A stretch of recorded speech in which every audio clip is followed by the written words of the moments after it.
شروع اللہ کے پاک اور بابرکت نام سے جو بڑا مہربان نہایت رحم کرنے والا ہے۔ ٹیشو پیپر میں اجوائن لپیٹ کر سونگھنے سے سر درد میں آرام ملتا ہے۔ آملے کا مربع کھانے سے جوڑوں کے درد میں آرام ملتا ہے۔ لیموں کے رس میں ٹوتھ پیسٹ ملا کر بالوں میں رگڑنے سے جوئیں مر جاتی ہیں۔ جن کو گردے فیل ہونے کا خدشہ ہو وہ خربوزوں کا پانی پیتے رہیں، ان کو آرام ملے گا۔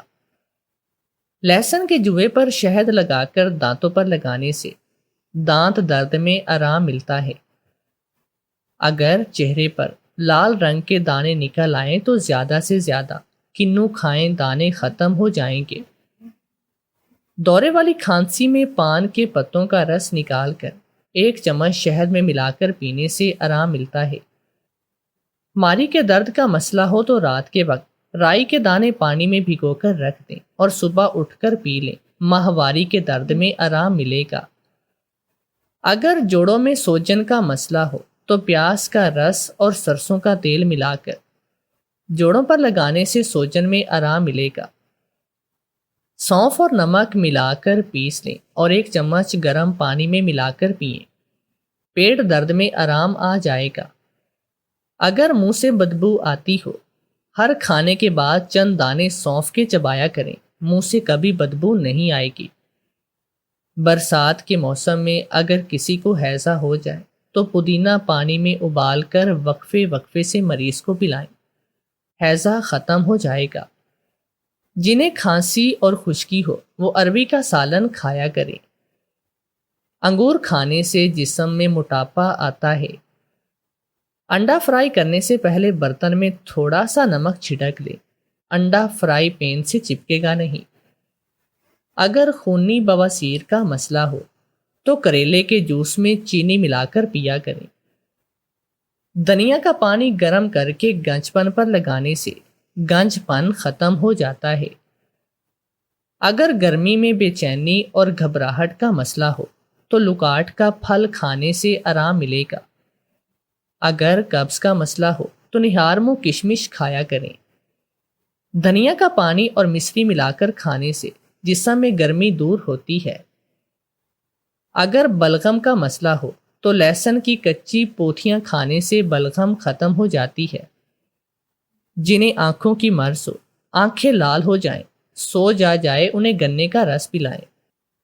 دوپہر کے کھانے کے بعد 1 لہسن کھائیں، اس سے وزن تیزی سے کم ہوگا۔ رات کو سوتے وقت 1 گلاس پانی نیم گرم کر کے پی لو، معدے کی صفائی ہو جائے گی۔ جو روزانہ سیب کا رس پیتا ہے اس کی جلد تر و تازہ اور چمکدار رہے گی۔ اگر ہڈیوں میں درد کی پرابلم ہو جائے تو پیاز کے پانی سے جوڑوں کی مالش کرو، درد ختم ہو جائے گا۔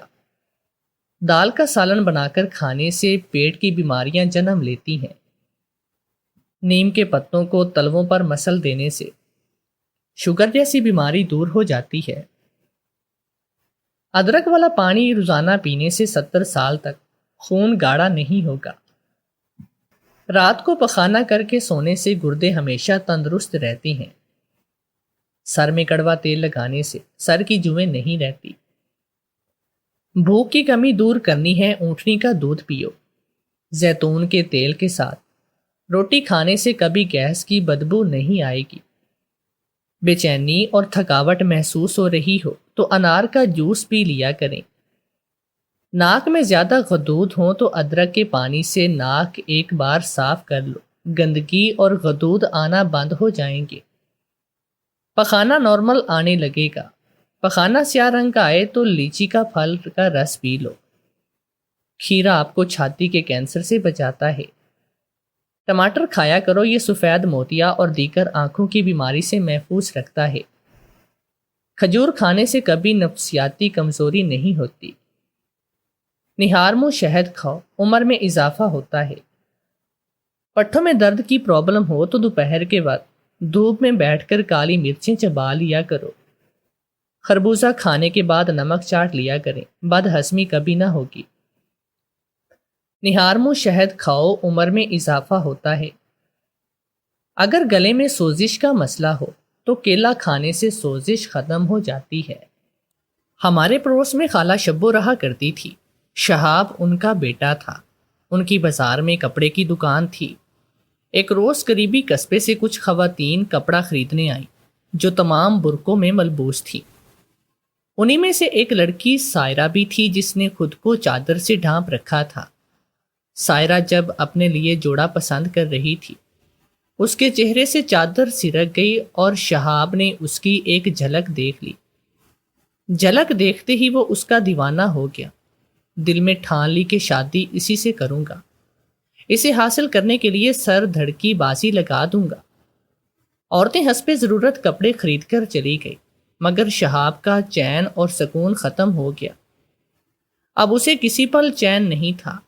بار بار اسی نقاب پوش حسینہ کی جھلک نظروں میں جل ملا جاتی اور اس کا قرار لٹ جاتا تھا۔ کبھی کبھی عمر بھر کا ایک لمحہ، کسی کی کہی ہوئی ایک بات اور کسی مہوش کی ایک جھلک انسان کو مجنوں بنا دیتی ہے۔ اس کی زندگی کا مقصد اور محور بدل جاتا ہے، دنیا کچھ کی کچھ ہو جاتی ہے۔ شہاب کا اب کاروبار میں دل نہ لگ رہا تھا، اس کا سارا دھیان اسی لڑکی کی طرف تھا۔ دکان پر جو لڑکا ملازم تھا وہ بھانپ گیا کہ مالک کو دل کی مرض کا لاحق ہو چکا ہے۔ اس نے باتوں باتوں میں چادر والی حسینہ کا ذکر چھیڑا تو شہاب کے کان کھڑے ہو گئے اور وہ اس گفتگو کو دلچسپی سے سننے لگا تھا۔ دوسرے ملازم لڑکے کو ارشد بتا رہا تھا، وہ چادر والی لڑکی جس کا نام سائرہ ہے میری بہن کے پڑوس میں رہتی ہے، یہ خالہ شبو کی بیٹی ہے، ماں سلائی کرتی ہے تب بھی ان کا گزارا ہے، اور کوئی کفیل نہیں، سائرہ کا والد فوت ہو چکا ہے۔ یہ معلومات شہاب کے لیے کسی خزانے سے کم نہ تھی۔ اسے یہ جان کر بہت ہی سکون ملا کہ جو حسینہ اس کے من کو بھائی تھی وہ ایک غریب بیوہ کی بیٹی تھی۔ اگر امیر ہوتی تو اسے حاصل کرنا جوئے ہوئے شیر لانے کے مترادف ہوتا، مگر غریب کی بیٹی کو اپنانے کے لیے کچھ زیادہ پاپڑ نہیں بیلنے پڑتے۔ کچھ ہی دن سوچ بچار کے بعد موصوف شہاب نے ماں کو اعتماد میں لیا، حال دل بیان کر کے درخواست کی کہ جا کر سائرہ کی ماں سے رشتہ طلب کرو۔ ماں نے جواب دیا، تم شادی شدہ ہو اور بیوی تمہارے 8 برس سے روٹھ کر میکے میں بیٹھی ہے۔ دوسری شادی کسی کمسن لڑکی سے کرنے کی بجائے اپنی بیوی کو منا کر لے آؤ، اس میں اللہ کی خوشنودی اور تمہاری بہتری ہے۔ ایسے دلائل سننے کو وہ قطعی تیار نہیں تھا۔ ماں سے الجھنے لگا، تبھی ماں کو اندازہ ہو گیا کہ بیٹا پورا سائرہ کے حسن کا اسیر ہو گیا ہے، اب کچھ نہیں ہو سکتا، اسے سمجھانا بیکار ہے۔ ابھی وہ اسی سوچ میں تھی کیا کرے، کس طرح بیٹے کا دل قرار ڈھونڈ لائے۔ بہو کے میکے سے چند بزرگ آئے اور اصرار کیا کہ آپ لوگ بہو کو گھر لاؤ اور اسے بساؤ ورنہ طلاق دے دو، تاکہ سمن کے والدین اس کی شادی کسی اور جگہ کر دیں۔ شہاب کی بیوی ماں کے رشتہ دار تھی اور یہ شادی اس نے والدہ کی پسند سے کی تھی، تاہم بیوی سے پہلے روز سے اس سے نہ بنی تھی۔ وہ اسے بسانا نہیں چاہتا تھا، بات بات پر پخ پخ ہوتی تھی اور وہ بیوی پر ہاتھ بھی اٹھاتا تھا۔ پھر سمن تنگ آ کر میکے چلی گئی۔ کئی برس گزر گئے، وہ اسے لینے نہ گیا۔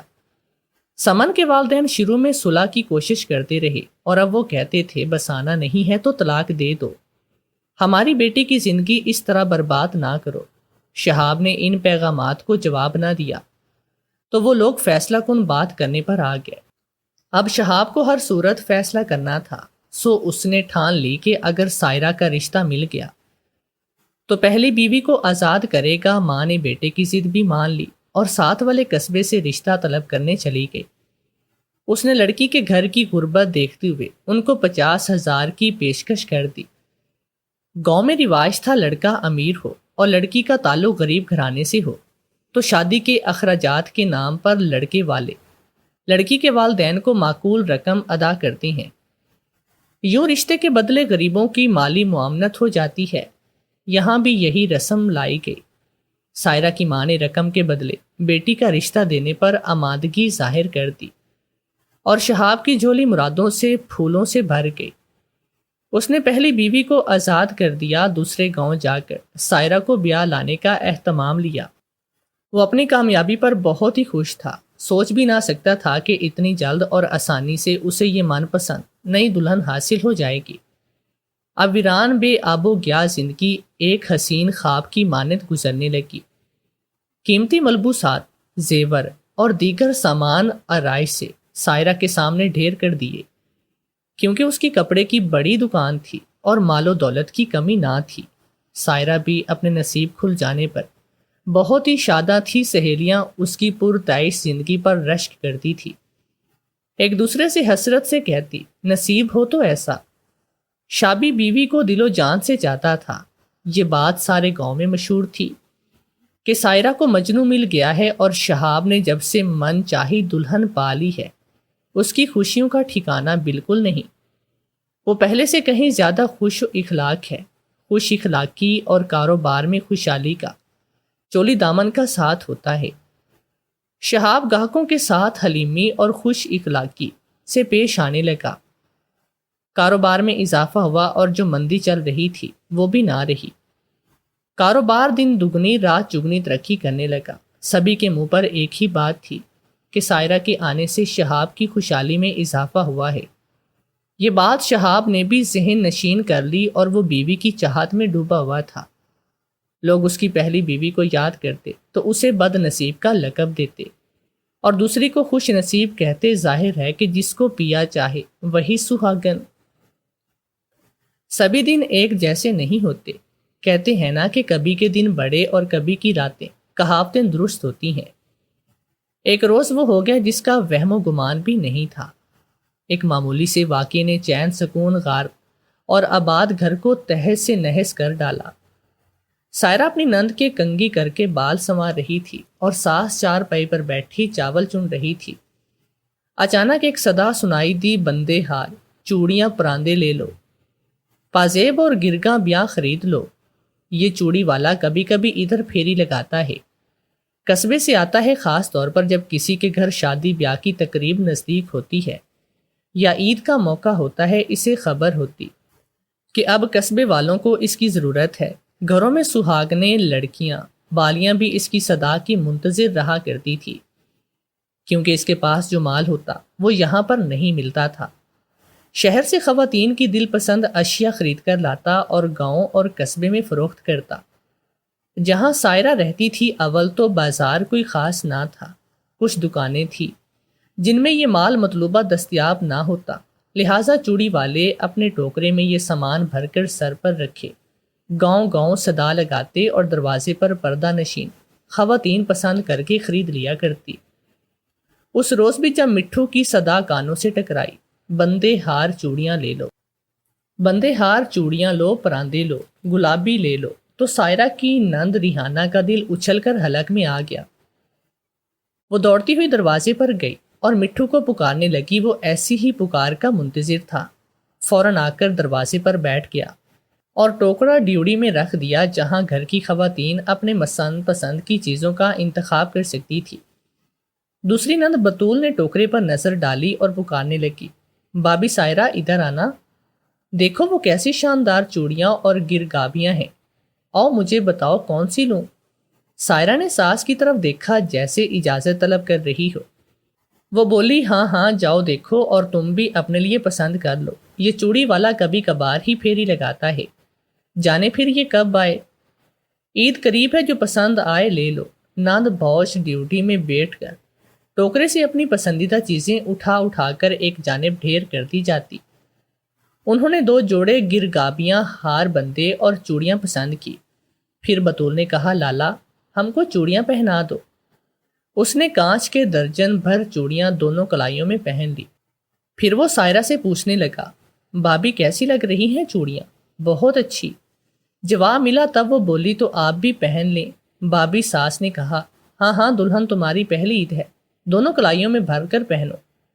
ساس کی اجازت پا کر اس نے خوبصورت لال رنگ کی چوڑیوں کا انتخاب کیا اور مٹھو سے بولی، یہ پہنا دو۔ اس نے کلائیاں آگے کر دی اور مٹھو نے اس کا ہاتھ اپنے ہاتھ میں پکڑ کر چوڑیاں چڑھانا شروع کی۔ اتفاق سے شہاب اسی وقت گھر میں پہنچ گیا۔ اس نے جو بیوی کا ہاتھ غیر مرد کے ہاتھ میں پایا تو اس کو بہت ہی برا لگا۔ مٹھو کو گالیاں دی، اس کا ٹوکرا اٹھا کر ڈیوڑی سے باہر پھینک دیا، پھر سائرہ کو درستی سے کھینچ کر گھر کے اندر لایا۔ اس غیر متوقع رد عمل پر وہ گھبرا گئی۔ شہاب دھاڑنے لگا، کیا یہ تیرا یار لگتا تھا؟ کیوں تو نے اپنا ہاتھ ایک غیر مرد کے ہاتھ میں دیا؟ اس کے ساتھ ہی ایک زناٹے دار تھپڑ اس کے منہ پر پڑا تھا کہ آنکھوں کے آگے اس کے تارے ناچنے لگے۔ بول، کیوں تو نے غیر مرد کو اپنے ہاتھ کو چھونے دیا؟ بول، وہ کیا بولتی ہے؟ جب یہاں کی کچھ عورتیں چوڑی والے سے چوڑیاں پہن لیتی تھی، خود اس کی بہن نے بھی تھوڑی دیر پہلے اپنی ہاتھوں میں چوڑیاں پہنی تھی۔ جب بار بار شہاب نے ایک ہی بات غصے میں دہرائی، کیا لگتا تھا وہ؟ کیوں ہاتھ پکڑایا تم نے اسے؟ یار لگتا تھا تمہارا؟ تو سائرہ کو بھی غصہ آیا، وہ چلا پڑی۔ ہاں، میرا یار لگتا تھا، ملنے آیا تھا مجھ سے چوڑیوں والا بن کر۔ یہ سننا تھا کہ شہاب غصے سے پاگل ہو گیا۔ اس نے نہ آؤ دیکھا، اس نے نہ تاؤ دیکھا، بیوی کو بالوں سے پکڑ لیا اور اس قدر مارا کہ وہ بے ہوش ہو کر گر پڑی۔ تب وہ منہ سے جھاگ اڑاتا گھر سے باہر نکل گیا۔ ماں اور بہن کی بھی ایک نہ سنی۔ 2 دن کے بعد جب سائرہ کی حالت کچھ بہتر ہوئی، ساس نے کہا، بیٹی شہاب تو اسے بہت محبت کرتا ہے، تبھی وہ تیرے ہاتھ کو کسی غیر مرد کے ہاتھ میں دیکھ کر برداشت نہیں کر سکتا، اور غیرت میں ایسے کلمات اس کے منہ سے نکلتے ہیں تو اس کی باتوں کو دل پر نہ لے۔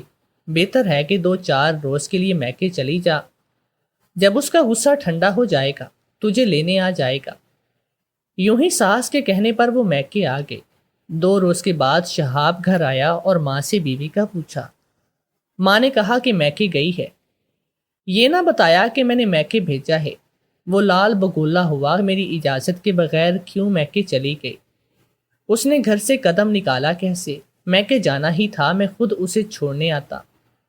اسی وقت وہ سائرہ کے گاؤں پہنچا۔ سائرہ نے سنا کہ شہاب آیا ہے، غصے میں تھی تو فوراً برابر والے گھر چلی گئی۔ سائرہ کی ماں کو بھی غصہ تھا، تبھی اس نے داماد کو برا بھلا کہا کہ تم نے ناحق میری بیٹی کو اتنا مارا، حالانکہ وہ بد چلن نہیں اور نہ کسی سے اس کا واسطہ ہے، پھر کیوں تم نے اس کے ساتھ ایسا برا سلوک کیا؟ جو ہوا سو ہوا، اب سائرہ کو میرے ساتھ بھیجو، میں لینے آیا ہوں، ایسے تو ہرگز نہ بھیجوں گی۔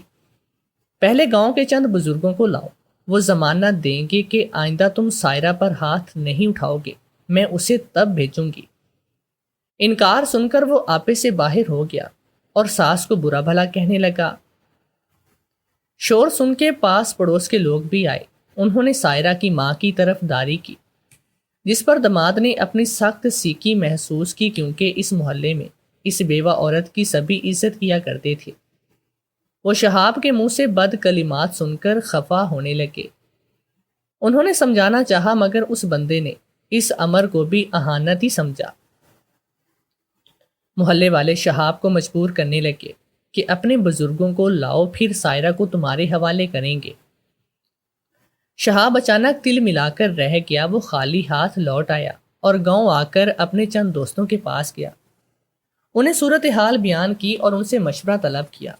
کچھ بدخواہ دوستوں نے، جو تماش بین قسم کے تھے، شہاب کو اکسایا کہ تمہاری ساس اور اس کے محلے داروں نے تمہاری بے عزتی کی ہے، غیرت ہے تو بدلہ لو۔ ایک دوست نے کہا کہ جب کسی عورت سے کسی غیر مرد سے تعلقات ہوں تبھی وہ میکے میں ٹک جاتی ہے، اور شوہر لینے آئے تو چھپ جاتی ہے۔ پتہ کرو کہیں تمہاری بیوی کسی غیر مراسم میں تو نہیں۔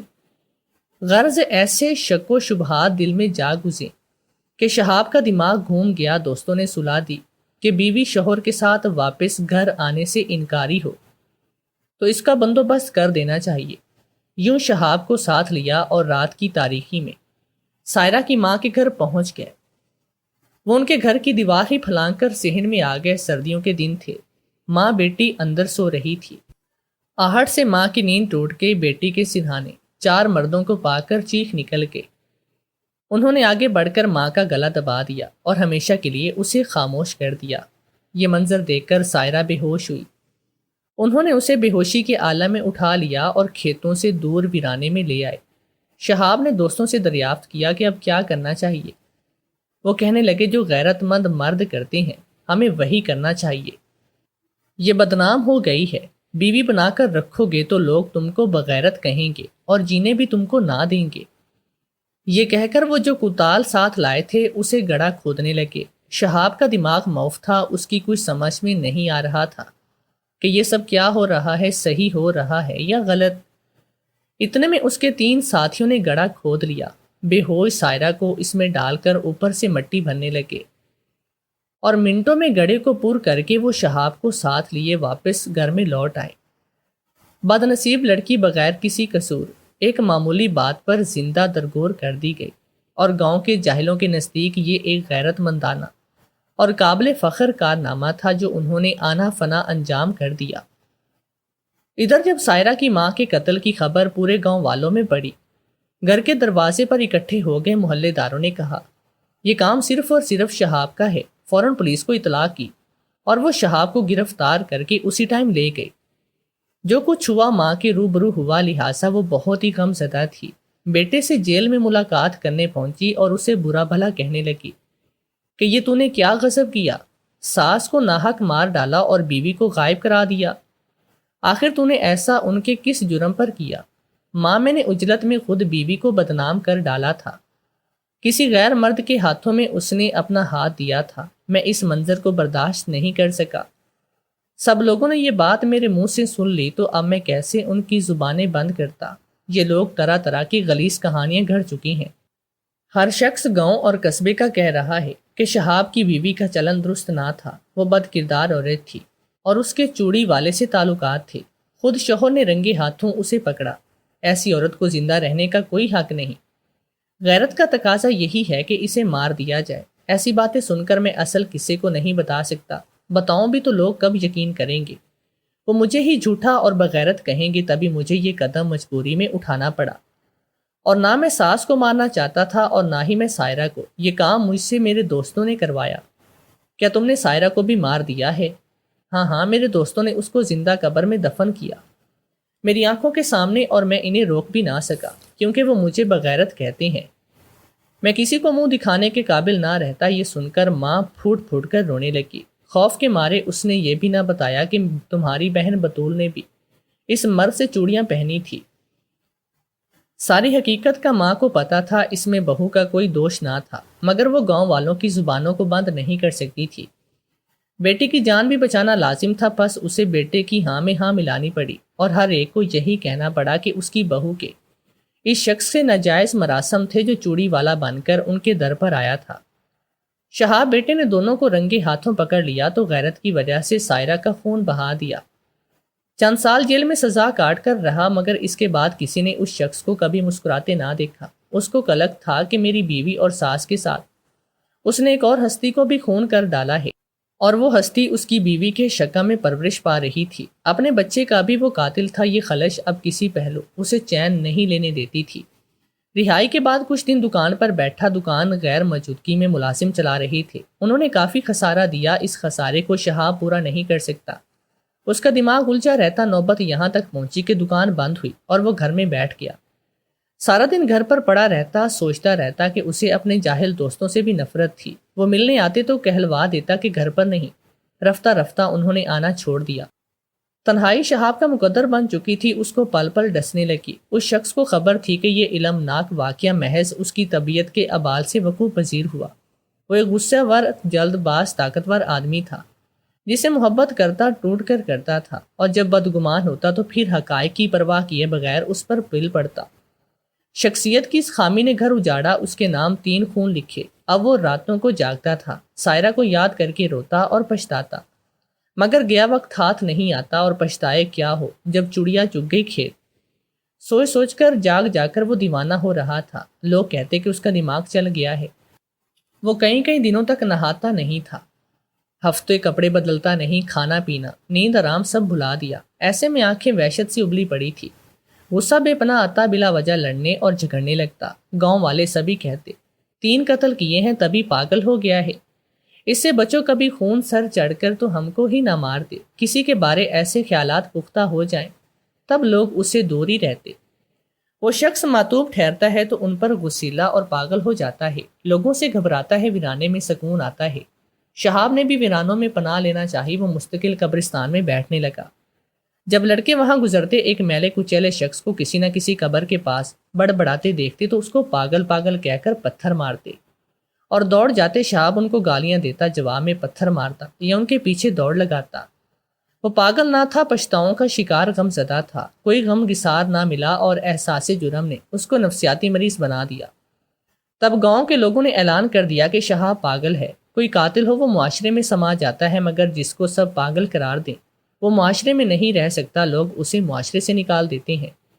شہاب کا انجام یہ ہوا کہ ایک روز رات کے وقت دیوانگی میں نہر میں چھلانگ لگا کر اپنا خاتمہ کیا، مگر گاؤں والوں پر یہ صداقت واضح ہو گئی کہ کبھی انسان کو بات کا پتنگڑ نہیں بنانا چاہیے اور نہ کسی معاملے میں کسی کو قتل پر اکسانا چاہیے۔